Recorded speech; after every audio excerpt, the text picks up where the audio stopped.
Pant কাট সালোয়ার কীভাবে চাপ সেলাই দিতে হয় এটা শিখিয়ে দিব। প্রথমে কাপড়ের সোজা পাটে এভাবে একটা সোজা সেলাই দিয়ে নেবেন। তারপরে পাশ থেকে একটা সাইডে চাপ সেলাই দিয়ে দিবেন। এই যে দেখুন আমি কিভাবে দিচ্ছি, এভাবে করে একটা চাপ সেলাই দিয়ে দিবেন।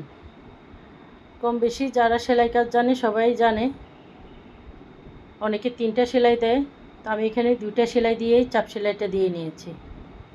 এই যে দেখুন এখানে লেস লাগিয়ে দিচ্ছি। এ ধরনের লেসগুলা এমব্রয়ডারির সাথে সালোয়ারেই দেয়া থাকে রেডিমেড 3 পিসগুলাতে। দেখুন এভাবে করে আমি লেসটাতে সেলাই দিয়ে দিয়েছি। এরপরে এখানে একটা চাপ সেলাই দিয়ে দিচ্ছি। সহজ নিয়মেও অনেক সুন্দর সুন্দর ডিজাইন করা যায়। এই যে দেখুন সাইডের সেলাইটা দিয়ে দিচ্ছি। ভিডিও দেখার পরে ভালো লাগলে অবশ্যই একটি লাইক দিবেন, চ্যানেলটিকে সাবস্ক্রাইব করে দিবেন।